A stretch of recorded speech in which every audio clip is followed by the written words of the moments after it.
Bismillahirrahmanirrahim. Assalamualaikum warahmatullahi wabarakatuh. Alhamdulillahi wahda, wassalatu wassalamu ala rasulillah. Sahabat Ferry Channel, rahimakumullah. Ada satu kisah teman-teman, yang menurut saya kisah ini sangat dahsyat. Teman-teman pasti pernah mendengar kasus tanah longsor. Nah, di kisah kali ini kita akan membahas yang lebih dahsyat dari tanah longsor. Kejadian ini terjadi di sebuah duku, namanya Duku Legetang, tepatnya di Komplek Dieng. Duku itu dusun atau RW. Nah, duku ini terkenal sangat subur tanahnya, sehingga penghasilan penduduknya luar biasa dari sayur-sayuran. Rata-rata mereka orang-orang yang kaya. Setiap tahun panen. Di tempat lain tidak panen, di situ panen. Di tempat lain panennya dikit, di situ banyak. Di tempat lain kualitasnya jelek, di situ baik. Itu duku namanya Duku Legetang. Akan tetapi subhanallah, berbagai kucuran nikmat dari Allah tersebut tidak membuat mereka bersyukur kepada Allah. Semakin banyak dikasih nikmat, justru mereka semakin tenggelam di dalam maksiat kepada Allah. Dan hati-hati, banyak di antara kita ketika dulu masih punya motor, masih rajin ke masjid. Begitu udah punya mobil, ke masjid mulai jarang, bahkan tidak pernah ke masjid lagi. Hati-hati. Orang-orang yang seperti itu hati-hati. Istiraj. Makanya orang-orang Duku Legetang ketika mereka mendapatkan nikmat dari Allah, bukannya semakin takut kepada Allah, malah semakin banyak maksiat.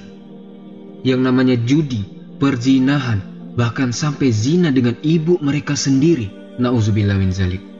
Dan setiap malam mereka nanggap lengger.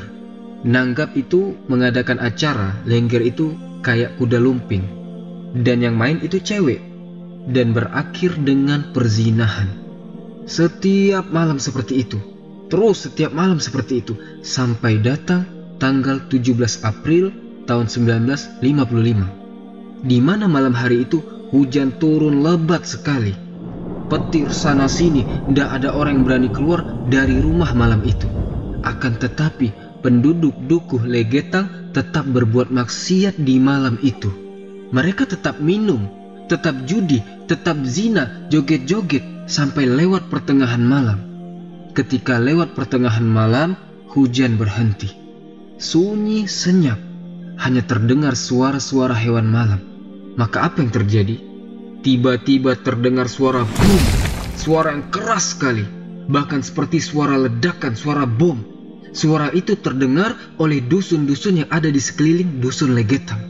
Tapi tidak ada satupun yang berani keluar ketika itu, karena suasananya dingin, gelap, sepi. Setelah itu tidak ada suara apa-apa lagi.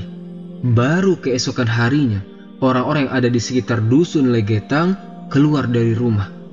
Mereka lihat ada sebuah gunung, namanya Gunung Pengamun-amun. Ternyata gunung itu sudah separuh tidak ada. Separuh itu udah tidak ada gunungnya. Mereka kaget. Hah, gunungnya hilang kemana ini? Tidak ada separuh.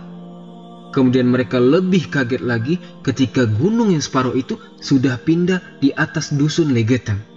Ini bukan longsor. Kenapa dibilang bukan longsor?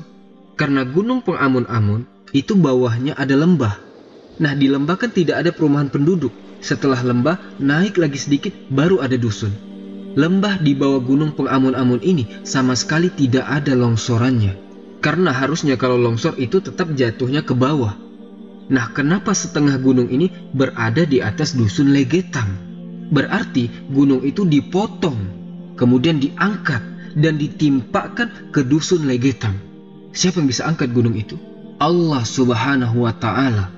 Maka satu kampung habis Allah binasakan dalam satu malam. Maka kalau kita sudah tinggal di suatu komunitas, di satu kampung, di satu desa, kalau isinya di situ maksiat dan tidak ada yang mengingkari maksiat tersebut, siap-siap. Lebih baik pindah cepat-cepat. Kalau sudah tidak ada yang mengingkari lagi, karena Allah akan kirimkan azab. Tapi kalau masih ada yang mengingkari, berterima kasihlah kepada orang-orang yang mengingkari tersebut. Berterima kasihlah kepada orang-orang yang mau beristighfar kepada Allah walaupun dia orang miskin. Bisa jadi azab tidak Allah jatuhkan ke negeri kita ini. Walaupun yang namanya kemaksiatan di negeri kita ini banyak sekali. Bukan hanya kemaksiatan, kemusyrikan, kekufuran di negeri kita.